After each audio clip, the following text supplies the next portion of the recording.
This is Vincent again. Um, this is my second, actually first video. Um, and today I'm going to go around the topic of the Ukrainian-Russian war. Um, More like the Russian invasion of the Ukraine. Um, the thing is that, as I said in my first video, is that I would like to go around topics that affect me. I live in Hungary, all right? And Hungary borders Ukraine, and we already have quarter of a million refugees passing through Hungary. Most of them moved onto Western Europe, but still, you know, it's quite a huge number. And I would just like to talk about, share my thoughts about how this affects us, what it brings as a political scientist, what my thoughts are, which might not be right. I mean, everyone has an opinion. Everyone is either right sided, left sided, center, green, Nordic green, socialist, whatever, or the mixture of these. But I'd just like to share my personal thoughts. So, when I was growing up, um, I'm 30 years old. And when I was growing up, I remember in the 1990s, the Yugoslav wars. So there was the bombings of Yugoslavia by the Americans, and they were launching their aircraft from Hungary, which just joined NATO, so the Americans could fly through and use our military bases. And I asked my mother, Mom, what are these noises? You know, the jets, the fighter jets going. And she was just like, she said bluntly, don't worry, little Vincent. It's just the Americans bombing the Yugoslavs. Horrifying, really. It is. The next big thing I have, you know, what I what I really stuck in me was 9/11. I was in elementary school. It was after elementary school. I just finished. So it was like 2, 3 p.m. in Hungary, in Europe. It was in the early morning in the US. And I was watching the telly, and I was 8 years old. I was born in 1992. And um, sorry, 9 years old. And I was asking my aunt, what is this movie? You know, it's really cruel. It's really, the people are shouting. It's not like a movie. And she was like, Vincent, this is CNN. And I was like, oh, oh my gosh, oh shit, sorry for that.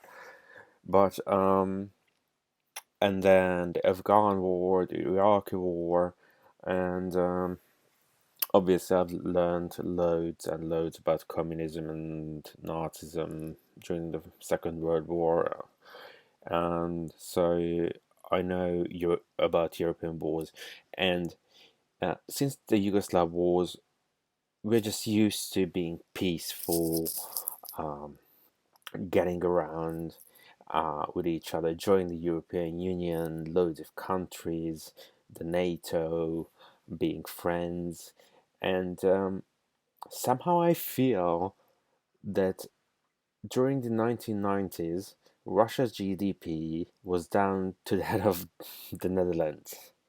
A country that Russia with a country with a population of 170 million people, and the Netherlands with 20 million people about. And so Russia was waiting. It was emerging, emerging, emerging, and then Putin came in 2000, uh, after Yeltsin, the infamous drunkard. And these are my memories. And now that I put them together, somehow I realized that Russia was just waiting. It was irritating it that that um, Europe, the European Union, and NATO especially is getting closer and closer to its borders. In Estonia, it borders Russia. Poland borders the Kaliningrad Oblast, which is part of Russia, an enclave of Russia. And Russia was waiting, building up. Europe was relying on Russian gas, oil, energy, um, and it was just building up, building up, building up. Putin building up his political uh, allies, giving them control over huge Russian oil and other companies, banks, whatsoever. And so suddenly came the invasion of the Crimea, which was a big shock, and Europe was just like, mm, okay, we're not gonna do anything because that's gonna be a third world war. And now I somehow I feel that a second Cold War has started, and hopefully it's not gonna turn into a third world war, um, because this is really close. I mean, imagine for American viewers if there were, I don't know, um, Mexico was attacking New Mexico or some state on the southern border of the US, really close. Let's say those states weren't part of the US, but above a buffer zone. And somehow, from a moment to, in a split of a moment, you're bordering your greatest enemy, these European Union countries and the NATO. And it's horrifying to even think about how brutal the Russian army is, how they, with their misinformation, misled the West, and the West was just eating out of the Russians' hands, uh, and uh, and and didn't believe. They were thinking that they were gonna invade the Ukraine, but no one really thought it was gonna be a possibility. But it did happen. I mean, come on, people, wake up.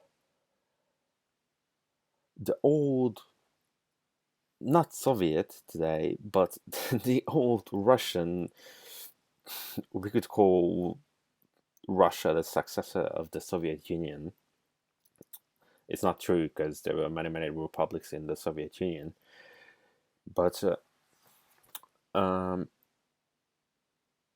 Russia, this old, huge, mighty nuclear power, is directly bordering the European Union and NATO now and attacking a, a country, invading a country that is pro European, pro West, Ukraine, killing civilians, and more than 2.5, or I think they said 3 million refugees have already left the Ukraine.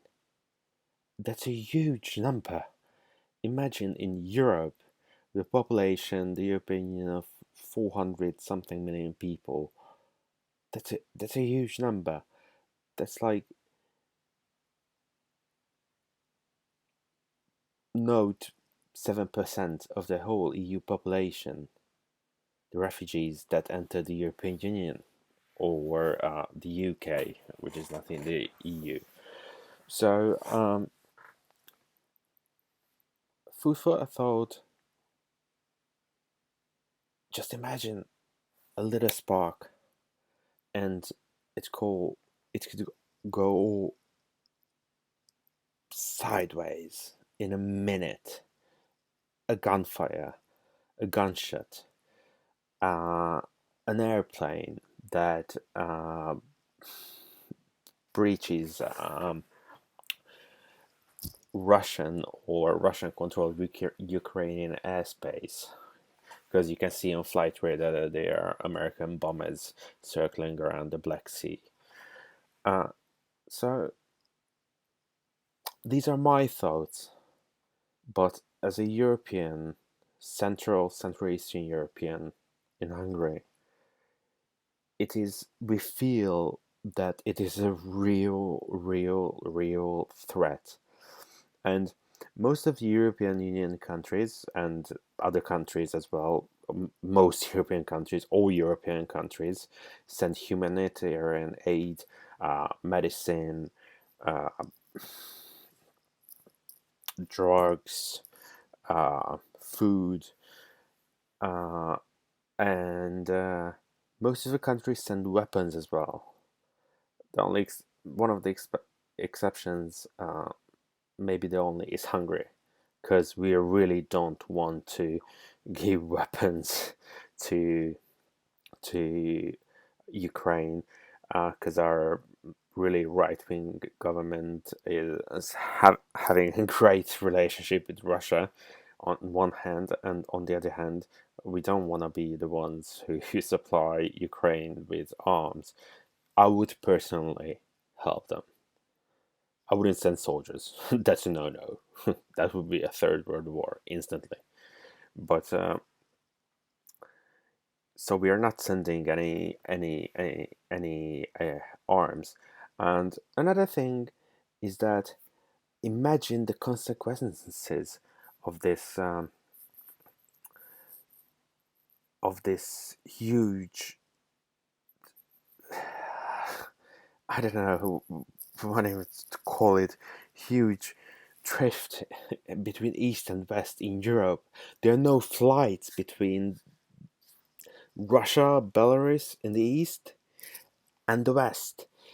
Uh, we rely on oil and gas and fuel. Okay, we have reserves for months and months and months. I think for half a year in Hungary, but it's just crazy. It's just one spark, and it all blows up, and it's over. So thank you for watching. This was about Ukraine and my personal thoughts and experiences. Uh, I'll try to do my next videos better. But thanks for watching and subscribe if you like, and have a great day.